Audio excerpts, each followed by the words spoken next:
This is Real News Media TV, coverage you can trust. Please like, share, subscribe, and hit the notification bell. Select all for daily news updates. Good night, my Real News Media TV family. Welcome back to the channel for another news update for February 2, 2023. And in the news tonight, ATM stolen from gas station in Westmoreland. Thieves have stolen an automated teller machine from the Jamieson's service station in Darlington, Westmoreland. The armed robbers gained entry to the building by cutting the grill to the front door of the service station. They then disconnected the surveillance system and proceeded to rip out the ATM. The incident happened around 2:30 a.m. The stolen ATM is said to contain a large sum of cash. The service station was robbed last year. Former NCB wealth advisor on fraud charges granted $5 million bail. Bail in the amount of $5 million was today offered to Kadeen Thomas, the former National Commercial Bank wealth advisor implicated in a multi-million-dollar fraud at the financial institution, which has risen to little over $43 million. Thomas, 35, was offered bail in the St. Anne Parish Court on the conditions that she surrenders her travel documents and that she reports it to the police.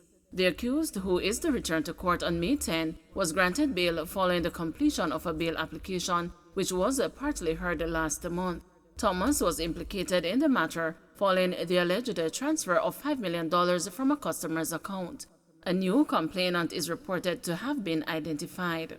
The accused, who was an advisor at the St. Anne's Bay NCB branch, was charged with larceny, altering forged documents, forgery, and the breaches of the Cybercrimes Act. 2 additional charges of altering false documents and the larceny as a servant have been laid against the accused. The application was made by attorney-at-law Matthew Hyatt, who is representing the accused, along with his senior Bert Samuels. JN ATM in Clarendon vandalized. A JN Bank automated teller machine was vandalized in Spalding, Clarendon last night. The discovery was made this morning by passers-by who then alerted the police. Commanding officer of the Manchester Police, Superintendent Shane McCullough, said no money was taken. He told the news that while no one had been held at this point in the investigation, the perpetrator would likely be charged with malicious destruction of property. The cost of the damage to the ATM has not yet been ascertained. A senior representative at the bank told the news that the company's security department is investigating the matter along with the police. JIS workers take industrial action. Scores of technical workers at the Jamaica Information Service are now engaging in industrial action. The scale and the impact of the action by the workers is yet to be determined. However, a number of functions are being affected. The audiovisual workers attached to the Kingston and Montego Bay offices are reportedly upset regarding what has been proposed for their alignment under the ongoing restructuring of the public sector. O'Neill Grant, president of the Jamaica Civil Service Association, said the workers are desirous for the union to enter the discussions and represent their interests since they do not believe the management is properly advocating on their behalf. Mr. Grant said it is important that the union be allowed to participate in the dialogue at this juncture so the interest of the workers can be properly represented. They would want the union to be at the table for these discussions at this time and not to be brought in after. So those are the general concerns, and we are trying to monitor things as they are unfolding. But this is not an action that was driven out of the interactions with the JCCA and the Ministry of Finance and the TIU. This is coming out of what we understand to be the internal consultations between the management and the staff and their displeasure with what has been reported to them as the proposal for the alignment. We are urging the Ministry of Finance to allow the union to come to the table now rather than after, because the level of assurances that we need to give to the workers that the matters are being addressed and addressed expeditiously needs to be given. From where we are now, it is only the union that can give that assurance. So we are asking if we can be brought to the table rather than after the discussion between the management and the Ministry of Finance as ended.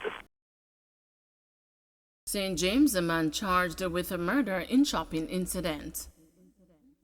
A 41-year-old laborer has been charged with a murder in connection with an incident in Long Bay, St. James on Wednesday, July 18. Charged is Carlos Stewart of 3 Miles River, Westmoreland and Long Bay. Stewart was charged with the murder of 44-year-old Boris Edwards, a laborer of Long Bay. Reports from the Montego Bay Police are that about 1:30 p.m., both men had an argument which escalated into a fight. It is alleged that Stewart used a machete to fatally inflict several chop wounds to the head and the neck of Edwards. The police were summoned and Stewart fled the scene. On Wednesday, February 1, Stewart was arrested and taken into custody, where he was charged following a question and answer session in the presence of his attorney. Education Minister condemns murder of Hanover schoolgirl. Minister of Education Favour Williams is condemning the murder of 9-year-old Nikita Noel, a student of Esher Primary in Lucy, Hanover. It is reported that Nikita went missing after school ended on Wednesday, February 1, and her body was found in the Q area of Lucy, Hanover later in the evening. This brutal assault and murder of little Nikita is a sad reflection of callous barbarity that characterizes elements in our society, said Williams in a statement. Every child should be protected by the society as a whole. We must all be on guard to protect our children as they travel the island's roads, Williams added. She is urging anyone who may have information that could help the police in their investigations to do so. Williams says the Education Ministry has reached out through its regional office to offer counseling services to Nikita's immediate family and the school community. Kingston man charged for alleged armed attack. A 29-year-old man has been charged with unauthorized possession of firearm and ammunition and wounding with intent following an incident last year in Kingston 17. He is Jamil Smith of Melbrook Heights, Harborview, Kingston 17. The Ellet Sun Road police say about 10:30 p.m. on November 29, 2022, a man was walking in Melbrook Heights when he was attacked by Smith with a handgun. The man was shot multiple times and taken to the hospital where he was admitted. Smith was charged for the offenses after he was questioned in the presence of his attorney on February 1. The police say his court date has not been finalized. Police to enforce ban on heavy-duty vehicles along Jimmy Cliff Boulevard. There will be a renewed push to enforce the ban on trucks and articulated vehicles on Jimmy Cliff Boulevard in St. James. The National Works Agency says signs have been re-erected to remind the motoring public that heavy-duty vehicles are not allowed along that section of the corridor, better known as the Bottom Road. NWA Communication Manager Stephen Shaw says though the ban was always in effect, the measure was not being enforced.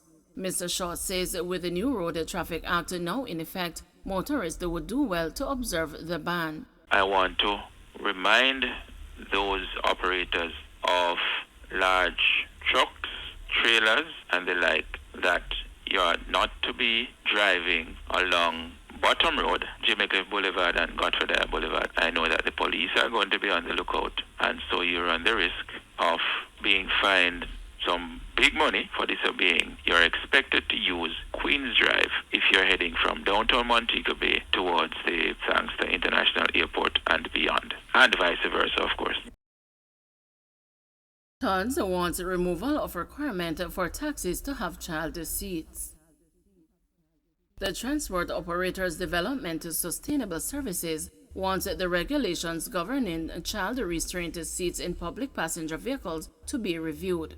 Under the new Road Traffic Act and regulations, taxi operators are required to use child seats when transporting children. Edgerton Newman, head of the Transport Operators Grouping, says that the requirement is impractical given the current realities. This is impossible and a dangerous risk to the commuting public.